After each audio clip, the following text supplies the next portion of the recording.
Good afternoon, gentle folks. How you all doing? Welcome back to Karen Vibes, reading for the mature audience. Hope you're all having a beautiful Sunday evening. And I'm sure most of you are getting your stuff, your children's stuff ready for back to school tomorrow. In Jamaica here it's back to school season, so a lot of persons are busy getting themselves ready and their children ready for tomorrow. Monday mornings are always hectic. So, but good to be here. Just had a heavy shower of rain. Oh my goodness. I literally thought it was a storm.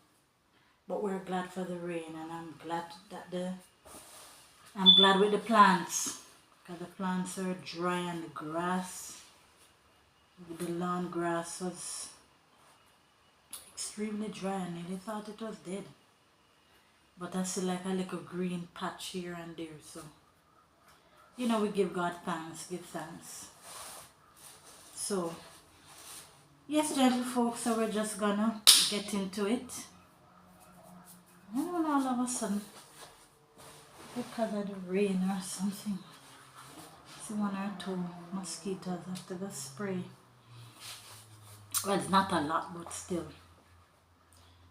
The guy is supposed to come mesh the doors, so at least some mosquitoes will be inside. Can't totally eradicate them, because when you open the door, probably one or two will get in, but still, at least. Yes, folks, so we're going to continue reading our book. And the name of our book is Flowers in the Attic, written by Virginia Andrews and narrated by Karen. And folks, guess what? I forgot my glasses again today. Can you imagine this? Wrong with my brain. I thought I put my glasses in my bag. I love this bag, you see, guys. Where did I get it? I got it. Yeah, the time when I went to do my tea, showcase my tea with the SRC that put on a show. And they had these people there that were giving away. I think it's Minister of Tourism. We're giving away bags. But it's one of them cloth bags and then strong. You see, because me love carry a lot of bag and pan and load and stuff.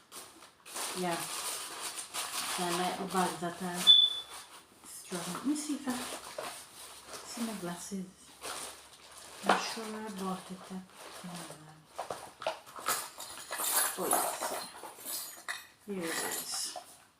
As I was saying, did I leave it? I know this is not a good habit because I have the glasses wipes that I'm supposed to use, but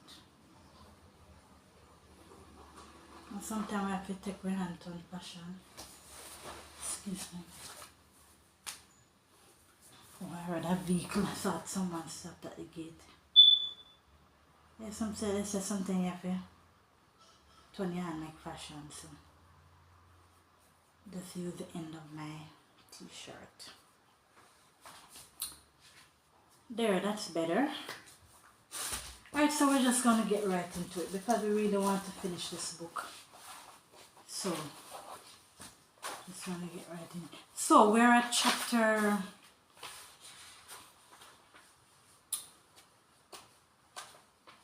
We're at chapter 17.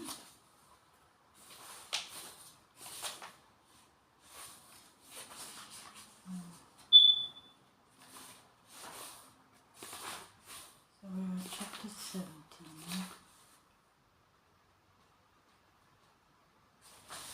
So we're at chapter 17. So let's just get into it.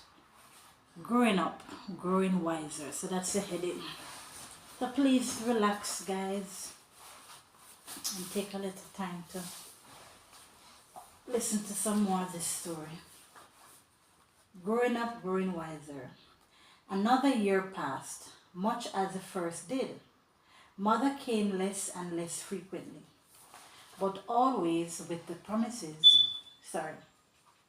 but always with the promises that kept us hoping, kept us believing our deliverance was only a few weeks away.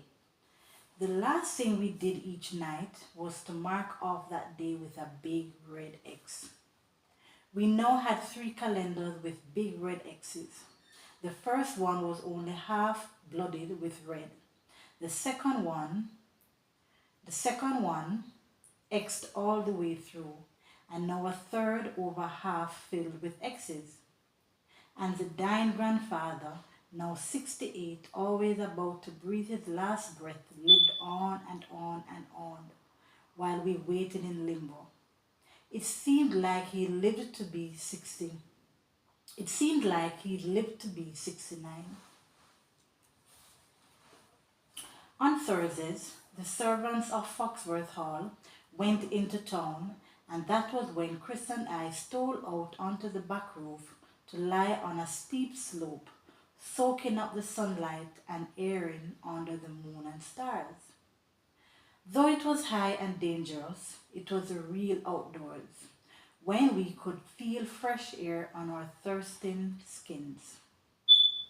In a place where 2 wings met and formed a corner, we could brace our feet against a sturdy chimney and feel quite safe. Our positioning on the roof hid us from anyone who might be on the ground.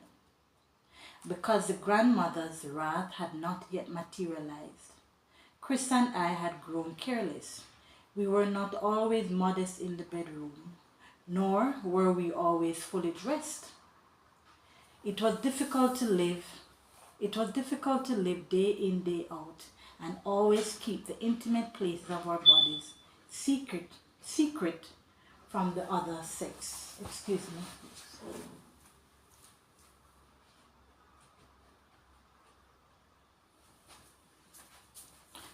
Someone is supposed to come. I keep thinking that's them. No. Sorry about that, folks. Where were we? Alright, so nor were we always fully dressed. It was difficult to live day in, day out, and always keep the intimate places of our bodies secret from the other sex. And to be perfectly honest, none of us cared very much what. Read that again. And to be perfectly honest, none of us cared very much who saw what. We should have cared. We should have been careful.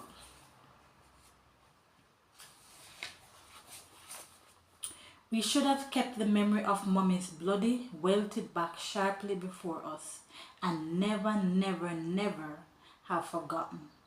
But the day she'd been whipped seemed so long, long ago, an eternity ago.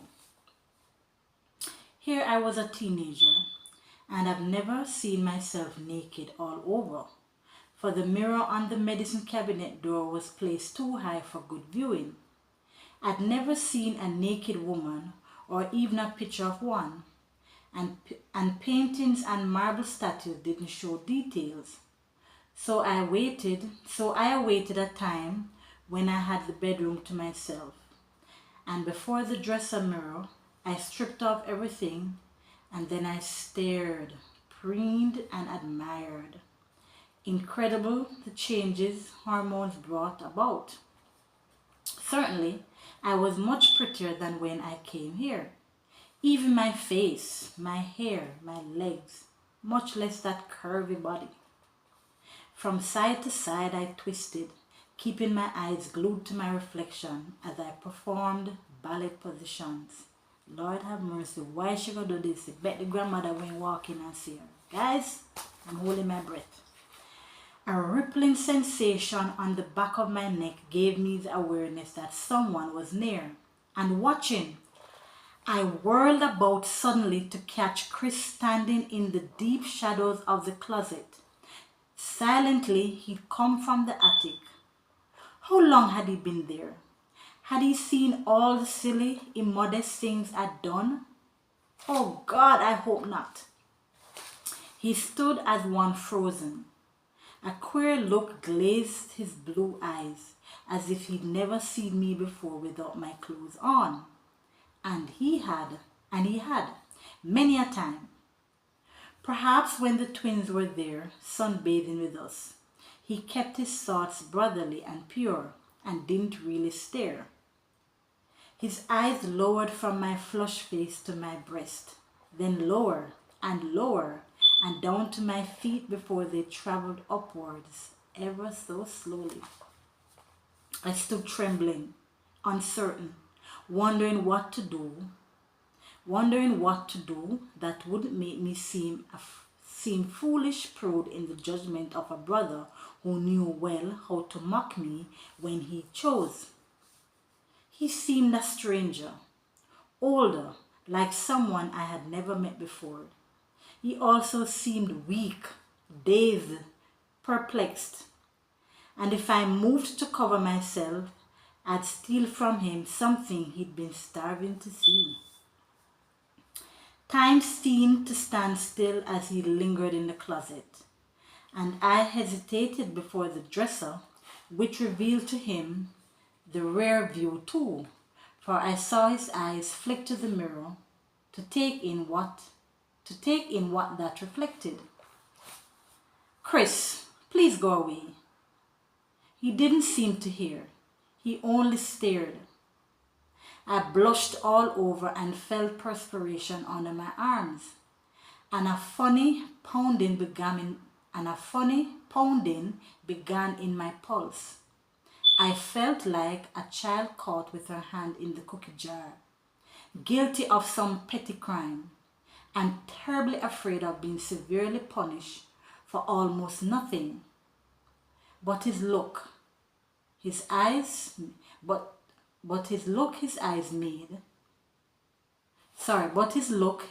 made me come alive, and my heart began a fierce, mad throbbing, full of fright. Why should I be afraid? It was only Chris. For the first time, I felt embarrassed, ashamed of what I had known, and quickly I reached to pick up the dress I'd just taken off behind that.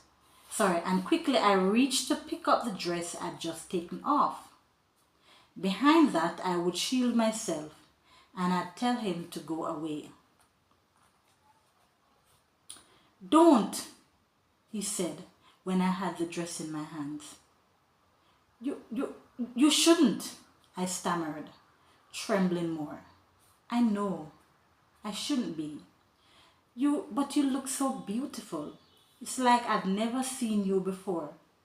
How did you grow so lovely when I was here all the time?" Imagine, guys, that's the art of, I always say the human body's an art, it's a work of art. It's always amazing as children grow and they mature, you know? Human body is a work of art. Anyway, let's read on what the brother and the sister saying to each other. How to answer a question like that, except to look at him and plead with my eyes. Just then, behind me, oh my goodness, guys, this is what I was hoping not to read. Just then, behind me, a key turned in the door lock. Swiftly, I tried to put the dress over my head and pull it down before she came in. Oh God! I couldn't find the sleeves. My head was all covered by the dress, while the rest of me was bare, and she was there, the grandmother. I couldn't see her, but I felt her. Oh my God. Guys, let's read on what's gonna happen. Finally, I found the armholes, and quickly I yanked the dress down. But she had seen me in my naked glory. It was in those glittering gray stone eyes. She turned those eyes away from me and nailed Chris with a stabbing glare. He was still in the daze that put him nowhere. Oh my goodness. All know Chris stand up in the corner, they look and him never move. So you know, say the grandmother go beat them now. So she spat. So this is the grandmother now. So she spat. "I have at last caught you. I knew I would sooner or later." She had spoken to us first. This was just like one of my nightmares, without clothes in front of the grandmother. Oh my God, I feel sorry for them. Mother and God. Chris snapped out of the fog and stepped forward to fire back. You have caught us. What have you caught? Nothing, nothing, nothing. You have caught nothing. One word that reverberated. One word that reverberated in her eyes. She had caught us doing everything. Sinners! She hissed as she once again turned those cruel eyes on me. They held no mercy. You think you look pretty? She said. You think those new young curves are attractive? You like that long golden hair that you brush and curl? She smiled then, the most frightening smile I have ever seen. Sorry. My knees were clicking nervously together. My hands were working too. How vulnerable I felt without underwear and with a wide open zipper in the back. I darted a glance to Chris. He advanced slowly, his eyes flickering around to search out some weapon. Oh my God, guys. How many times have you allowed your brother to use your body? Shot out the grandmother. I just stood there, unable to speak, not comprehending what she meant. Use? What do you mean? Her eyes narrowed to mere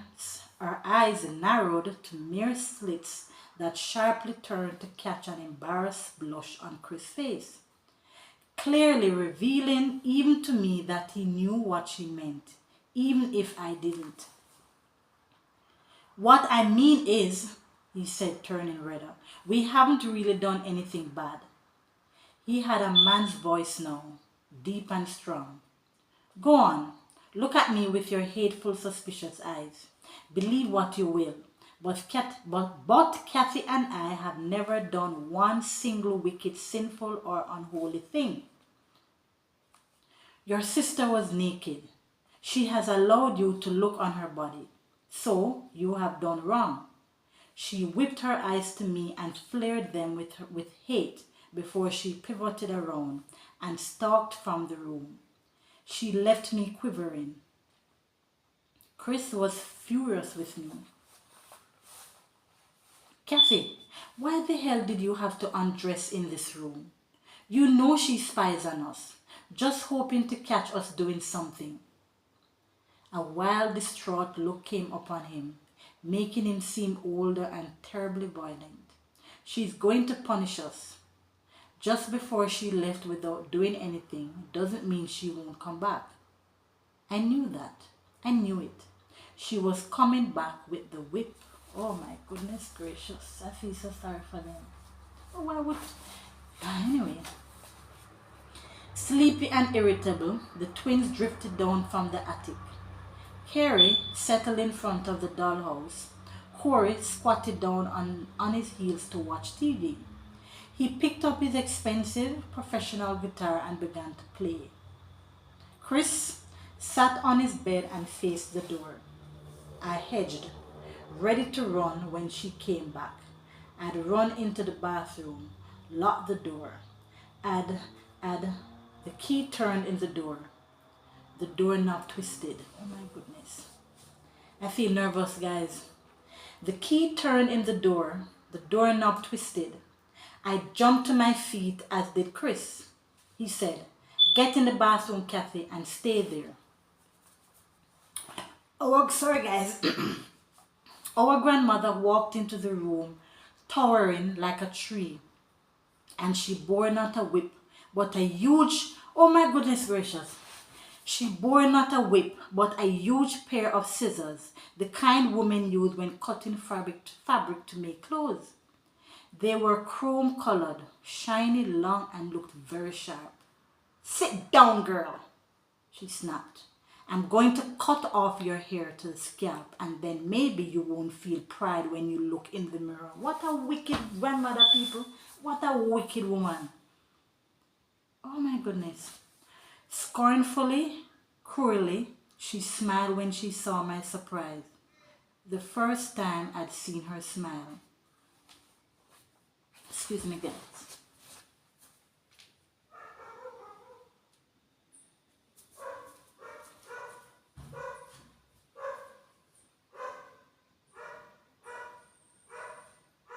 You go right up and call. The dog's not going to bite you. Oh, she probably will. Sorry about that, folks. Oh my goodness. She smiled when she saw my surprise. The first time I'd seen her smile. My worst fear, I'd rather be whipped. My skin would heal, but it would take years and years to grow back to the beautiful long hair I'd cherished once Daddy first saw it. Sorry, let me read this back. But it would take years and years to grow back the beautiful long hair I'd cherished since Daddy first said it. Since Daddy first said it was pretty, and he liked long hair on little girls. Oh dear God, how could she know that almost every night I dreamed she stole into the room while I slept and sheared me as one does a sheep. And sometimes I dreamed not only did I wake up in the mornings bald and ugly, but she cut off my breast too. Whenever she looked at me, it was at some particular place. She didn't see me as a whole person, but in sections that seemed to arouse her anger. And she would destroy whatever made her angry. Oh my goodness.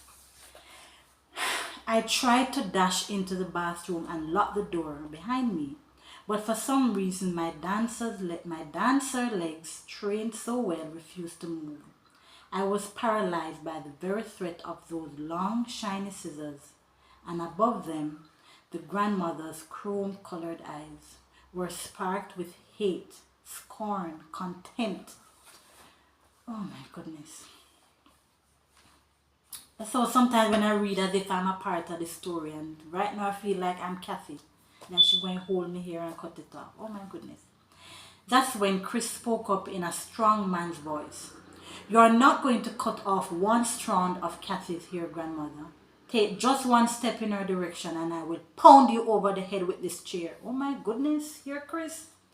He held one of the chairs we used for dining, ready to carry out his threat. His blue eyes snapped fire as hers shot hate.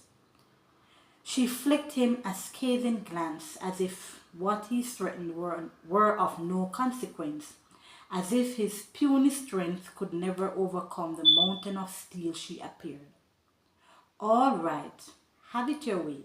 I will give you your choice. Girl, the loss of your hair or no food or milk for an entire week. The twins have done nothing wrong, I implored. Chris has done nothing wrong. He didn't know I was unclothed when he came down from the attic. It was all my fault. I can go without food and milk for a week. I won't starve. And besides, Mommy won't let you do this to me. She'll bring us food. I didn't say that with any confidence, though. Mommy had been gone so long, she didn't come very often. I'd grow very hungry. Your hair or no food for a week, she repeated, untouched and unflinching. You are wrong to do this, old woman, said Chris, coming closer with the lifted chair. I caught Kathy by surprise. We did nothing sinful. We never have. You judge us by circumstantial evidence. Your hair or none of you will eat for a week, she said to me, ignoring Chris, as she always did. And if you lock yourself in the bathroom or hide yourself in the attic, then not one of you will eat for 2 weeks. Or when you come down with a bald head, Next, she riveted her cold and calculating eyes on Chris for a long, excruciating moment. I think you will be the one to shear off your sister's long cherished hair, she said with a secret smile. On the dresser top she laid the shiny scissors. When I come back and see your sister without hair, then the four of you will eat. She left us, locked us in, left us in a quandary, with Chris staring at me and me staring back at him. Chris smiled. Come now, Kathy. She's all bluff. Mommy will come by any hour. We'll tell her. No problem. I'd never cut off your hair. He came to put his arm around me. Isn't it fortunate we've hidden a box of crackers and a pound of cheddar cheese in the attic? And we still have today's food. The old witch forgot that. We seldom ate very much. We ate even less that day, just in case Mommy didn't show up. We saved half our milk and the oranges.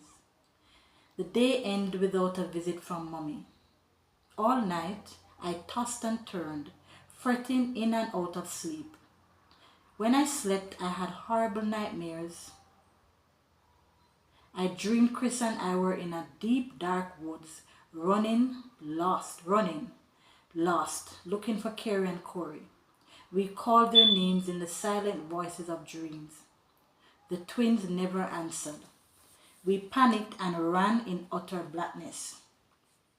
Then suddenly, out of the dark, loomed up a cottage made of gingerbread. Made of cheese too, with a roof of Oreo cookies and hard Christmas candy made of colorful winding paths to the Hershey bar door. The picket fence that was of peppermint sticks. The shrubbery of ice cream cones. 7 flavors.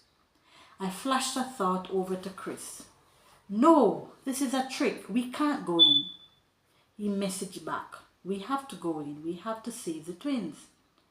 Quietly, so Cassie's dreaming, so she just explained her dream. Quietly, we stole inside and saw the hot roll cushions dripping with golden butter, and the sofa was freshly baked bread and butter too. In the kitchen was the witch, to end all the witches. Beak-nosed, jutting jaw, sunken, toothless mouth, and her head was a mop of strings, colored gray and pointing wildly in all directions. Boy, sometimes folks forgive me, sometimes I'm not pronouncing the words properly. Not sure what is wrong with my speech. Sometimes my tongue get tied up. She held up our twins by their long golden hair. They were about to be thrust into her hot ovens. Already they were frosted pink and blue, and their flesh without cooking was beginning to turn into gingerbread, and their blue eyes into black raisins. What a dream! I screamed. Over and over again I screamed. The witch whirled to gaze at me with her grey flinted stone blue eyes and her sunken mouth, thin as a red knife, slashed open wide to laugh. Hysterically, she laughed on and on as Krista and I cringed in shock. She threw back her head, her wide open mouth exposing fang-like tonsils.